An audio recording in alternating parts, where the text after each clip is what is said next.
নিষিদ্ধ আওয়ামী লীগ এবং ছাত্রলীগের ইতিহাস মানুষকে হত্যা করার, তারা নিষিদ্ধ হবার পরেও, এভাবে পতিত হবার পরেও গতকালকে আবার দেখিয়েছে ছাত্রলীগ আওয়ামী লীগের ইতিহাস এবং বাস্তবতা মানুষকে হত্যা করা ছাড়া আর কিছুই নয়। আমরা অনতিবিলম্বে এই আওয়ামী লীগ এবং ছাত্রলীগের সকল সন্ত্রাসীদেরকে গ্রেপ্তারের দাবি জানাই।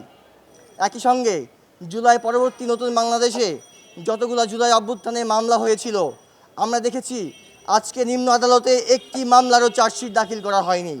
আমরা আজকে সমাবেশ থেকে বলতে চাই, আগামী 5 আগস্টের মধ্যে সরকারকে অবশ্যই গুরুত্বপূর্ণ মামলাগুলোর এই চার্জশিট দাখিল করতে হবে। কোনোভাবেই কোনো তালবাহানা করা চলবে না। আমরা ইন্টারিম সরকারের কাছে আবারও জানিয়ে দিতে চাই, আমাদের যে জুলাই পদযাত্রায় আমাদের বিপ্লবী নেতৃবৃন্দ অংশগ্রহণ করছেন, তার প্রতিটি স্তরে আপনারা নিরাপত্তার জালি সাজাবেন।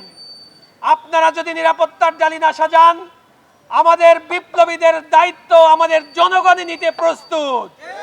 আমরা সকল জেলায় দেখেছি আমাদের জনগণ তাদেরকে আগলে রেখেছেন।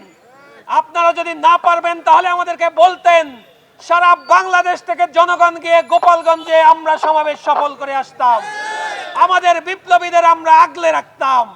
আমাদের বিপ্লবীরা আমাদের মাথার তাজ, তাদের প্রতি কোনো ধরনের অবহেলা আমরা আর সহ্য করব না। গতকালকে যে সন্ত্রাসী হামলা বোমাবাজি করেছিল, তার বিরুদ্ধে অবিলম্বে মামলা করে তাদেরকে বিচারের আওতায় আনতে হবে। এই গোপালগঞ্জ বাংলাদেশ থেকে কোনো বিচ্ছিন্ন জায়গা নয়। এই গোপালগঞ্জ বাংলাদেশের অংশ। প্রত্যেকটি রাজনৈতিক দলের প্রত্যেক নাগরিকের অধিকার আছে গোপালগঞ্জে গিয়ে রাজনৈতিক সমাবেশ করা, কথা বলার। সেই সমাবেশে এবং কথায় যদি কেউ বাধা দেয়, সেই বাধা আমরা প্রতিহত করতে বাধ্য হব। সংগ্রামী সমাবেশ, প্রিয় উপস্থিত আইনজীবী বৃন্দ, আমি আহ্বান করব এই সন্ত্রাসী আওয়ামী লীগ, ছাত্রলীগ, যুবলীগের বিরুদ্ধে আইনগত ব্যবস্থা নিয়ে এদেরকে বাংলাদেশের রাজনীতি নিষিদ্ধ করে দিতে হবে।